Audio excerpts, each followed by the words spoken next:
Assalamualaikum dan salam ukhuwah penuh kasih sayang kepada semua para pelajar sekalian. Ustazah Salbiah binti Muhammad Saleh dari Sekolah Menengah Sains Pasir Putih. Sebelum kita mulakan pembelajaran kita pada hari ini, eloklah kita mulakan dengan bacaan Ummul Kitab Al-Fatihah.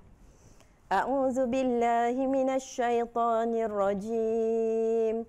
Bismillahirrahmanirrahim. Alhamdulillahi rabbil alamin. Ar-Rahmanir Rahim. Maliki yaumiddin. Iyyaka na'budu wa iyyaka nasta'in. Ihdinas siratal mustaqim. Siratal ladzina an'amta 'alaihim ghairil maghdubi 'alaihim waladdallin. Amin. Alhamdulillah. Pada hari ini kita sudah berada di topik terakhir bahagian sirah, iaitu perjanjian Kota Mekah. Ustazah akan menyambung kisah pembukaan Kota Mekah yang telah diterangkan dalam pembelajaran lepas. Murid-murid ingat lagi tak kronologi pembukaan Kota Mekah? Yang mana bermula dengan pergaduhan antara Bani Bakar dan Bani Khuza'ah. Pergaduhan ini telah mencetuskan satu kemarahan di kalangan umat Islam dan juga di kalangan Rasulullah sallallahu alaihi wasallam itu sendiri.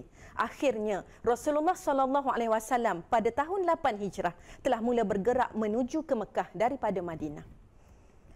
Pemergian Rasulullah dan umat Islam pada kali ini bukanlah lagi dalam bentuk pemergian untuk perjanjian damai, tetapi lebih kepada untuk menakluk kembali Kota Mekah. Jadi pada hari ini para pelajar sekalian, Ustazah mengharapkan semua pelajar dapat menguasai 4 objektif utama. Yang pertama ialah bagi standard pembelajaran 5.8.3 menjelaskan langkah-langkah yang diambil oleh Rasulullah sallallahu alaihi wasallam selepas pembukaan Kota Mekah. Kita sudah meninggalkan kronologi pembukaan Kota Mekah. Kita sudah meninggalkan perjalanan Rasulullah dan para sahabat menuju ke Mekah.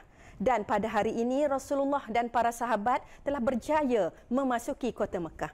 Dan kita akan melihat apakah yang akan dilakukan oleh Rasulullah dan para sahabat kepada bumi Mekah itu sendiri. Yang kedua, Ustazah mengharapkan pelajar-pelajar dapat menerangkan faktor-faktor kejayaan pembukaan Kota Mekah. Kejayaan ini tidak datang dengan sendiri, tapi kejayaan ini didokong oleh beberapa faktor utama yang akan kita bincangkan selepas ini. Standard pembelajaran ketiga ialah merumuskan iktibar pembukaan Kota Mekah dan menghubungkaitkan dengan kehidupan.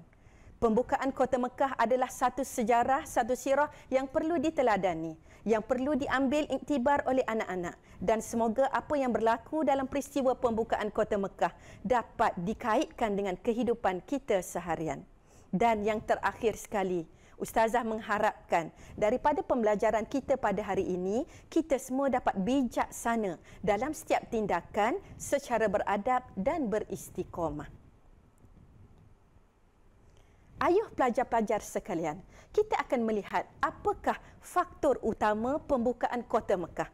Yang mana sebelum ini kita lihat pembukaan Kota Mekah bukanlah satu peristiwa berdarah, tetapi lebih kepada peristiwa yang asalnya daripada rundingan, asalnya daripada perang saraf dan hanya terdapat sedikit pergulutan. Kita tengok terdapat 4 faktor utama. Kita lihat faktor yang pertama. Faktor yang pertama yang membawa kepada pembukaan Kota Mekah ialah petunjuk daripada Allah Subhanahu wa taala.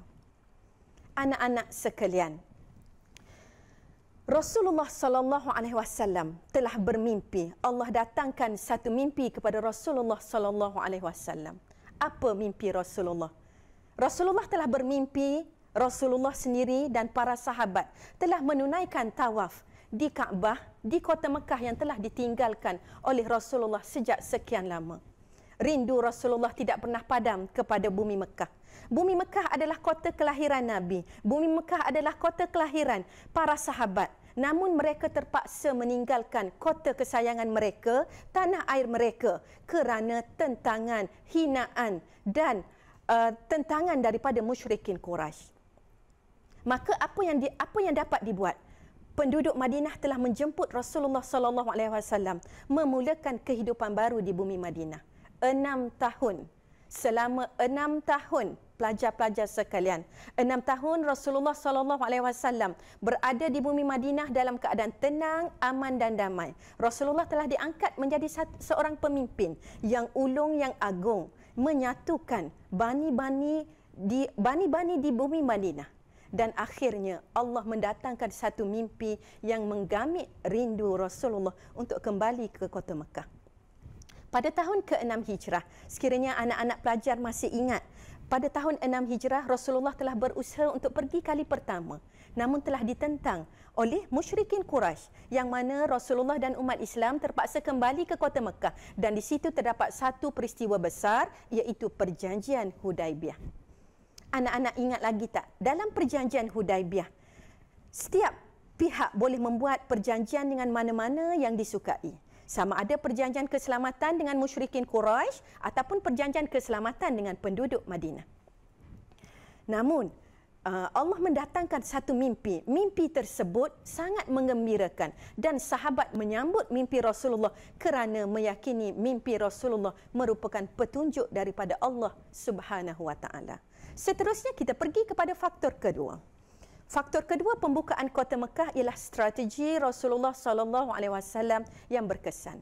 Ustazah mahu setiap anak-anak mengambil iktibar, mengambil perhatian setiap titik poin yang ustazah ingin nyatakan di sini. Strategi pertama, sekiranya anak-anak masih ingat dalam pembelajaran lepas, ustazah menyatakan bahawa perang saraf telah dijalankan oleh Rasulullah sallallahu alaihi wasallam. Apa itu perang saraf? Umat Islam tidak mengangkat senjata. Umat Islam tidak melemparkan bom kepada musyrikin Quraisy. Tapi apa langkah pertama yang Rasulullah buat dalam perjalanan daripada Madinah ke Mekah? Rasulullah sallallahu alaihi wasallam berhenti di satu tempat bernama Maru Zuhran. Ingat lagi tak berapa bilangan pahlawan Islam, berapa bilangan tentera Islam yang dibawa oleh Rasulullah? 2,000? 5,000? Bukan. Sebenarnya 10,000 orang. Bilangan ini sangat besar. Rasulullah bawa daripada Madinah menuju ke Mekah, dan Rasulullah dan para sahabat berhenti di satu tempat namanya Maru Zuhran. 10,000 tentera Islam diarahkan untuk menyalakan 10,000 unggun api. Bayangkan betapa maraknya unggun api yang dinyala oleh umat Islam, dan marakan unggun api ini sampai ke Mekah. Apa yang berlaku ini sangat menakutkan, menggerunkan penduduk di Mekah. Mereka menyangkakan Rasulullah sallallahu alaihi wasallam bukan datang 10,000 orang, bahkan lebih lagi. Ketakutan, jiwa dan motivasi yang merudum ini adalah strategi yang utama, iaitu perang saraf. Seterusnya anak-anak, kita tengok strategi kedua yang Rasulullah sallallahu alaihi wasallam jalankan. Perjalanan Rasulullah ke Mekah adalah satu perjalanan yang sulit. Rasulullah sallallahu alaihi wasallam telah merahsiakan perancangan pembukaan kota Mekah. Kerana Rasulullah tahu, sekiranya rahsia tersebut diketahui, nescaya musyrikin Mekah sedaya upaya akan menghalang rombongan muslimin daripada Madinah untuk kembali ke Mekah. Ingat lagi tak peristiwa pada tahun 6 Hijrah, bagaimana umat Islam hanya datang kemudian kembali dengan tangan kosong. Umat Islam diminta kembali ke Madinah. Umat Islam diminta datang kembali pada tahun seterusnya dan hanya berada di Mekah dalam tempoh 3 hari. Rasulullah sallallahu alaihi wasallam sebolehnya ingin mengelakkan peristiwa tersebut berlaku. Jadi untuk mengelakkan perancangan yang lebih hebat daripada musyrikin Quraisy, Rasulullah dan para sahabat merahsiakan kedatangan mereka ke bumi Mekah. Strategi ketiga yang paling bijak yang Rasulullah lakukan ialah memasuki Mekah melalui 4 penjuru yang dipimpin oleh panglima perang yang berbeza. Ustazah pernah sebut dalam pembelajaran lepas, Rasulullah tidak masuk melalui satu pintu, tetapi Rasulullah memasuki kota Mekah melalui 4 penjuru.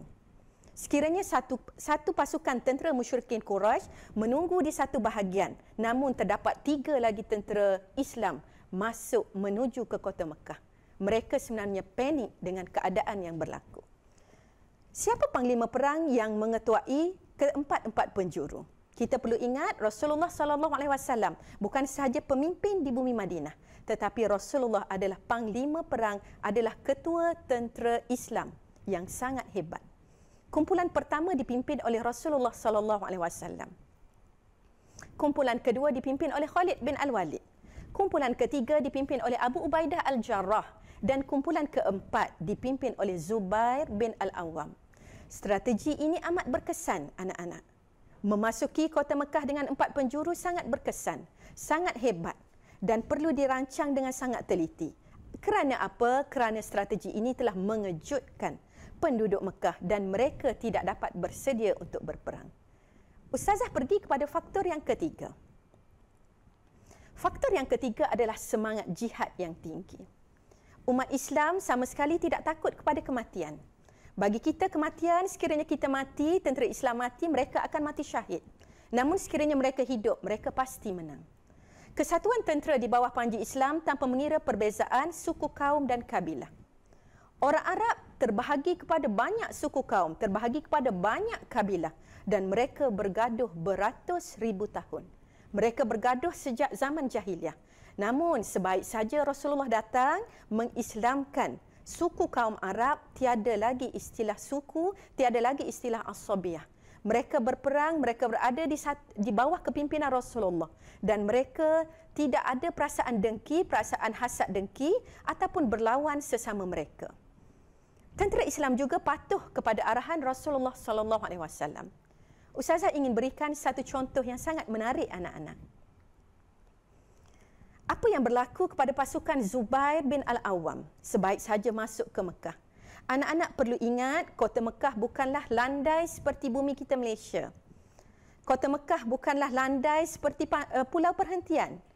Tetapi kota Mekah adalah satu bentuk muka bumi yang sangat seksa, sangat sukar untuk meneruskan kehidupan. Terdapat gunung ganang, terdapat bukit, dan juga terdapat padang pasir yang tandus.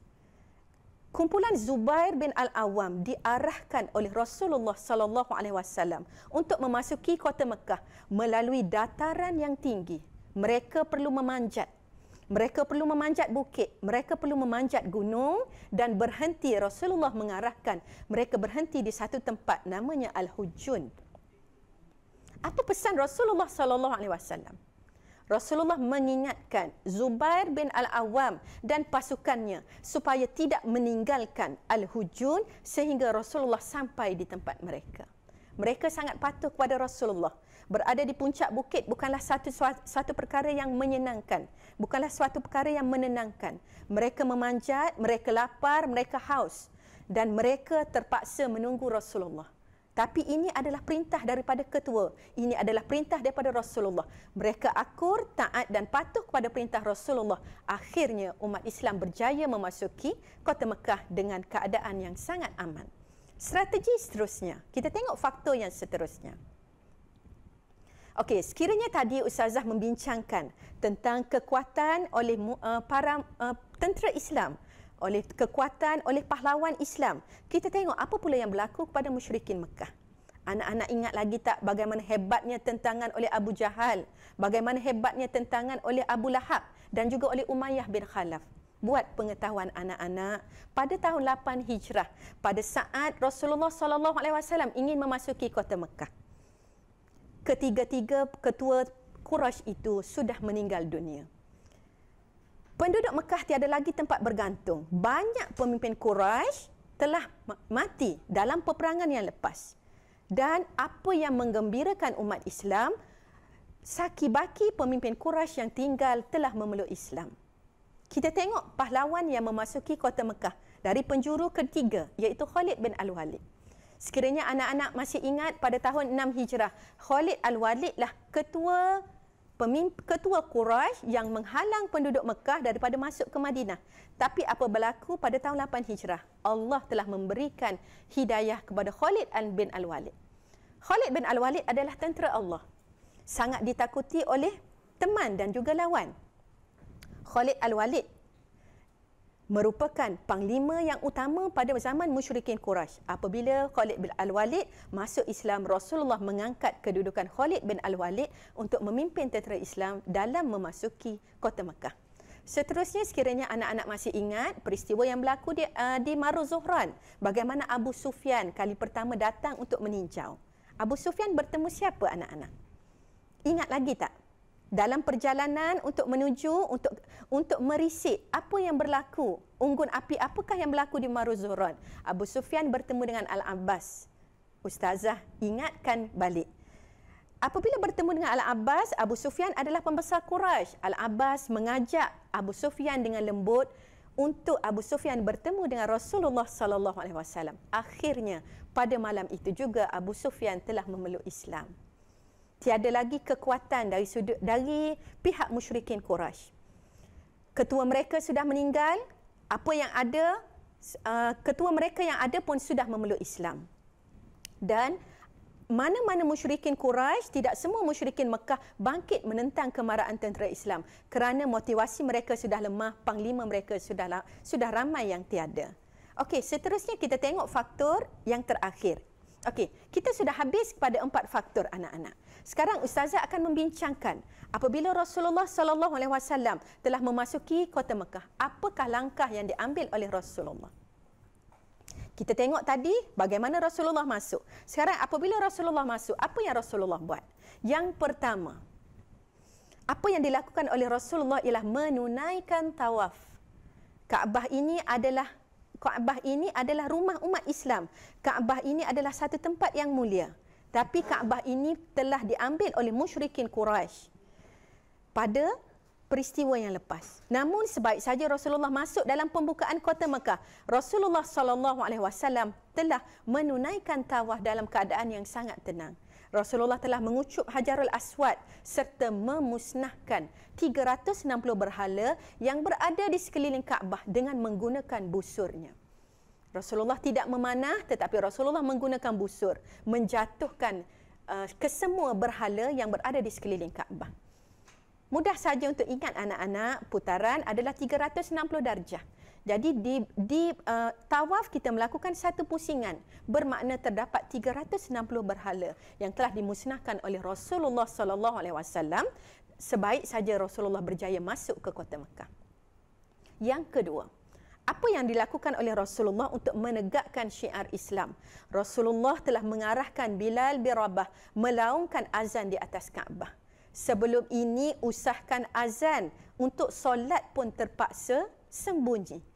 Terpaksa dilakukan secara diam. Tetapi pada hari ini, pada tahun 8 Hijrah, umat Islam telah dimuliakan oleh Allah. Rasulullah telah meninggikan syiar Islam di bumi Mekah dan Rasulullah mengarahkan Bilal bin Rabah naik ke atas Kaabah untuk melaungkan azan.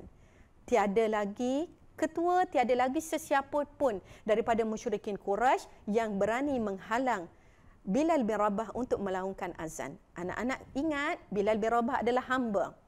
Bilal bin Rabah tiada tempat di kalangan musyrikin Quraisy, tetapi Islam, Rasulullah telah mengangkat darjat Bilal bin Rabah untuk menjadi seorang Bilal. Kemudian diangkat naik ke atas Kaabah untuk melaungkan syiar Islam, iaitu azan. Langkah seterusnya yang diambil untuk meningkatkan syiar Islam ialah menghantar beberapa pasukan ke sekitar Mekah untuk menghapuskan berhala. Rasulullah tidak mahu lagi melihat berhala disembah oleh musyrikin Quraisy. Rasulullah menghantar beberapa pasukan tentera Islam untuk memusnahkan berhala. Sebagai contoh, berhala yang besar adalah berhala Uzza yang terletak di Nakhlah. Nakhlah adalah satu kota yang berada berhampiran dengan Mekah. Berhala yang kedua ialah berhala Suwa' di Rihad. Berhala ini sangat besar, dipuja, disembah oleh musyrikin Quraisy. Namun sebaik saja Rasulullah masuk, Rasulullah mengarahkan berhala tersebut dimusnahkan. Dan berhala yang ketiga adalah berhala Manah yang terletak di satu tempat bernama Al-Mushallal. Jadi kita tengok berhala di sekitar Kaabah tu sudah dimusnahkan. Berhala di sekitar Mekah telah dimusnahkan oleh Rasulullah kerana Rasulullah ingin menegakkan syiar Islam. Kita tengok langkah kedua. Seterusnya, Rasulullah SAW telah mengisytiharkan kemaafan kepada semua musyrikin Mekah yang pernah mengingkari baginda. Kita ingat Rasulullah pernah dibaling dengan najis, Rasulullah pernah diseksa, Rasulullah pernah dicuba berulang kali supaya Rasulullah meninggal. Cubaan untuk membunuh Rasulullah telah dilakukan berulang kali. Bahkan bukan kepada Rasulullah sahaja, kepada semua umat Islam. Namun sebaik saja Rasulullah masuk ke Mekah, Rasulullah SAW mengumpulkan musyrikin Quraisy dan melaungkan kemaafan. Rasulullah telah membaca satu umpama khutbah, satu ucapan untuk memaafkan ke semua musyrikin Quraisy. Tiada yang menjadi hamba, tiada yang menjadi tawanan, tetapi mereka dibenarkan pulang ke rumah masing-masing. Seterusnya kita tengok langkah ketiga. Rasulullah telah melaksanakan, Rasulullah sebagai Rasul untuk menyampaikan seruan daripada Allah, seruan Islam. Rasulullah telah melaksanakan tugas dengan sangat baik. Apabila sampai ke bumi Mekah, Rasulullah telah melaksanakan amar ma'ruf nahi munkar. Apa maksud amar ma'ruf? Amar ma'ruf bermaksud menyeru kepada kebaikan. Apa maksud nahi munkar? Rasulullah telah mencegah kemungkaran. Sekiranya tadi Rasulullah telah memusnahkan semua berhala, Rasulullah telah melaksanakan nahi munkar. Sekarang apa amar ma'ruf yang Rasulullah buat? Rasulullah telah menyeru musyrikin Mekah untuk memeluk Islam. Rasulullah telah membaca satu khutbah yang sangat cantik untuk menceritakan tentang keindahan agama Islam. Akhirnya, ramai penduduk Mekah berbai'ah dengan Rasulullah mengikat janji setia untuk memeluk Islam. Kejadian ini berlaku di Bukit Safa. Kenapa? Supaya mereka tidak melakukan syirik kepada Allah. Hanya menyembah Allah, jangan menduakan Allah. Tidak lagi menyembah berhala, tidak lagi menyembah matahari, tidak lagi menyembah patung-patung yang tidak bernilai. Tetapi mereka berjanji untuk tidak melakukan syirik kepada Allah. Yang kedua, dalam bai'ah ini, musyrikin Quraisy berjanji untuk tidak mencuri. Yang ketiga, mereka berjanji untuk tidak berzina, dan akhir sekali mereka berjanji untuk tidak membunuh anak. Sebenarnya perjanjian ini telah termaktub sebelum ini dalam perjanjian Aqabah pertama. Mereka yang telah memeluk Islam telah mengikat bai'ah dengan Rasulullah SAW dan mereka berjanji untuk tidak melakukan 4 perkara ini. Ustazah ulang lagi sekali, yang pertama tidak syirik, yang kedua tidak mencuri, yang ketiga tidak berzina, dan yang terakhir tidak membunuh anak. Dan sebaik saja Rasulullah masuk pada Fatu Mekah, Rasulullah mengulangi kembali perjanjian ini. Seterusnya, apa yang Rasulullah lakukan?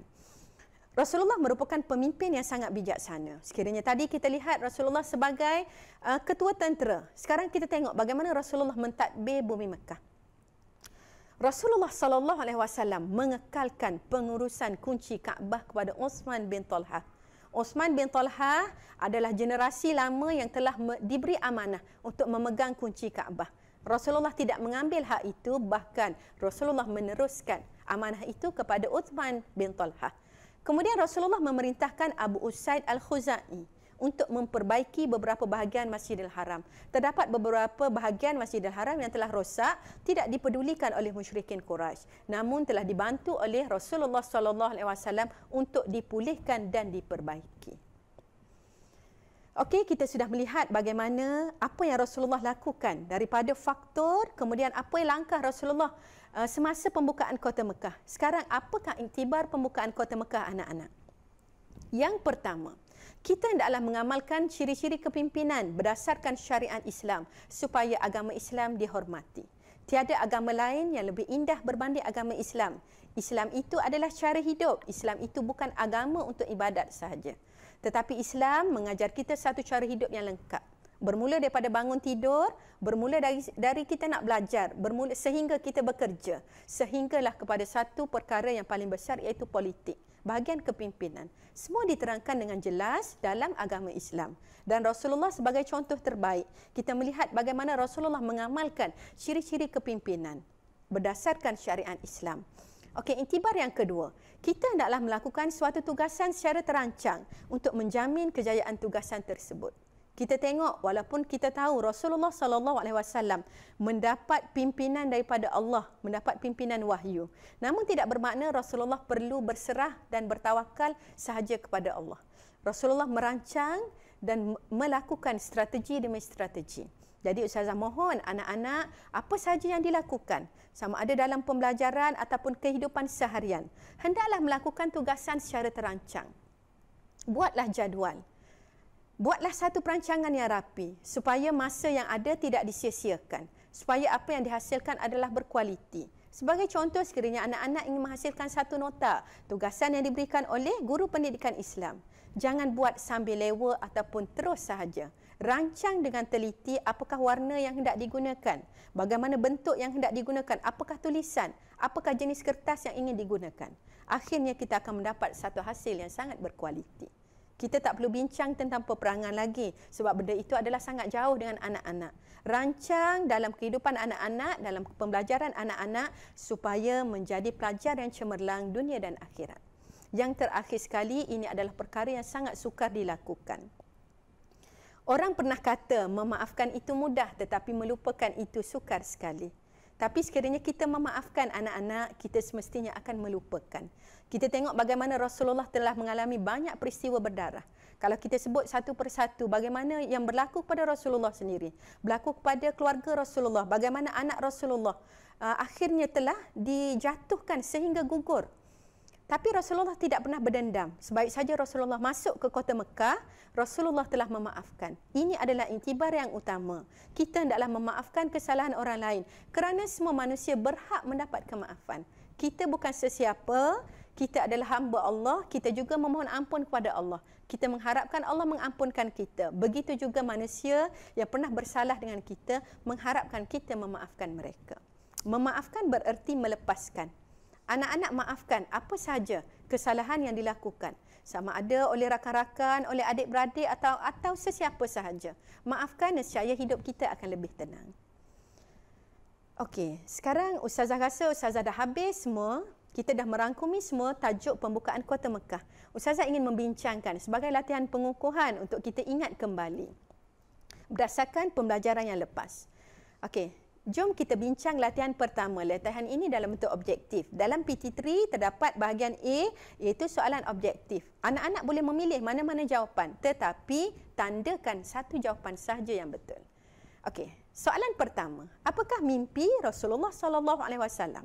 Yang pertama, menziarahi makam bonda baginda di Abwa.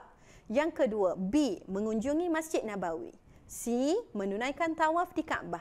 D, berperang dengan musyrikin Quraisy. Okey, Ustazah bagi masa sekejap. Anak-anak cuba fikirkan apakah mimpi Rasulullah SAW. Adakah Rasulullah bermimpi menziarahi makam bonda? Tidak kan? Okey, kita tengok. Yang kedua, mengunjungi Masjid Nabawi. Rasulullah sudah berada di Madinah, Rasulullah sudah berada di Masjid Nabawi. Rasulullah tidak bermimpi untuk mengunjungi Masjid Nabawi. Tapi apa mimpi Rasulullah? Rasulullah telah didatangkan mimpi iaitu menunaikan tawaf di Kaabah. Okey, bagus anak-anak. Kita tengok latihan kedua. Pilih strategi Rasulullah SAW yang betul apabila ingin memasuki Mekah. Apa strategi Rasulullah? Tadi Ustazah dah ulang dan sebenarnya telah disebut dalam pembelajaran lepas. Okey, satu. Anak-anak boleh pilih dua jawapan. Cuba tengok pilihan jawapan. Okey, satu, memasuki Kota Mekah melalui 4 penjuru. Betul ke 4? 4 ke 3? Ataupun hanya satu penjuru? Anak-anak cuba fikirkan. Yang kedua, menyalakan unggun api di Zutua. Betul ke Rasulullah mengarahkan menyalakan unggun api? Adakah di Zutua ataupun di tempat lain? Yang ketiga, perancangan dilakukan secara sulit. Yang keempat, menghantar perisik sebelum menuju ke Mekah. Okey, Ustazah bagi masa sekejap untuk anak-anak fikirkan. Pilih dua jawapan saja yang paling tepat. Okey, yang pertama, memasuki Kota Mekah melalui 4 penjuru. Betul kan? Okey, tadi kita dah bincang. Ini strategi Rasulullah yang sangat hebat. Masuk Kota Mekah melalui 4 penjuru. Dipimpin oleh panglima perang yang berbeza. Okey, jawapan satu betul. Yang kedua, menyalakan unggun api di Zutua. Menyalakan unggun api betul ke tak? Okey, betul. Tetapi adakah tempat di Zutua itu betul? Ustazah sebut berulang kali tadi, menyalakan unggun api tadi di Marru Zuhran. Okey, bagus. Rasulullah dan para sahabat menyalakan unggun api di Marru Zuhran, bukan di Zutua. Apa berlaku di Zutua? Zutua adalah tempat berhenti kedua Rasulullah mengagihkan umat Islam kepada 4 penjuru. Jadi jawapan 2 salah. Yang ketiga, perancangan dilakukan secara sulit. Betul kan? Rasulullah buat secara rahsia supaya tiada tentangan daripada musyrikin Quraisy. Jadi jawapan 1 dan 3 betul. Kita tengok jawapan keempat, menghantar perisik sebelum menuju ke Mekah. Rasulullah tidak menghantar perisik, bahkan Rasulullah bergerak secara sekaligus dengan 10,000 tentera Islam. Kita tengok latihan kebat yang ketiga, yang terakhir. Okey, latihan ini adalah kerja rumah untuk anak-anak. Tapi kita akan bincang secara umum. Ustazah minta anak-anak buat dalam buku latihan.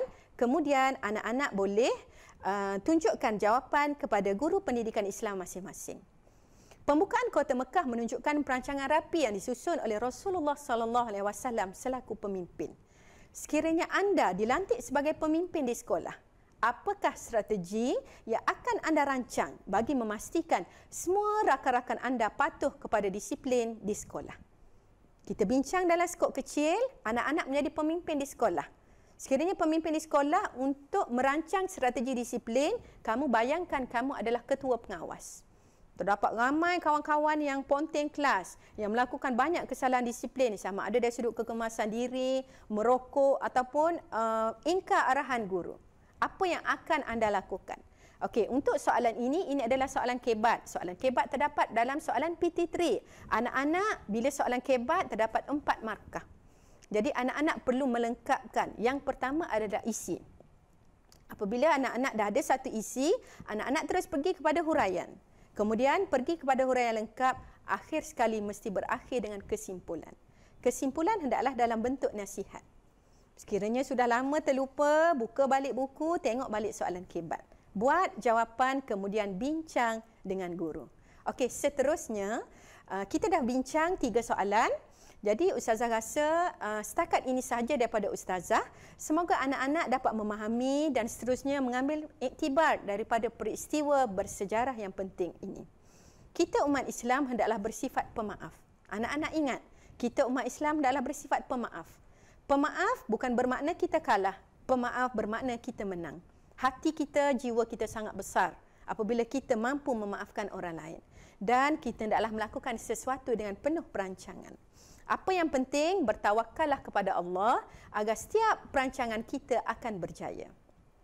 Ustazah akhiri pembelajaran kita pada hari ini dengan serangkap pantun.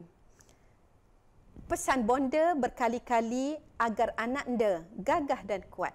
Hebat Rasulullah, berani sekali menjadi ikutan semua umat. Sekian, wabillahi taufiq wal hidayah. Wassalamualaikum warahmatullahi wabarakatuh. Bye.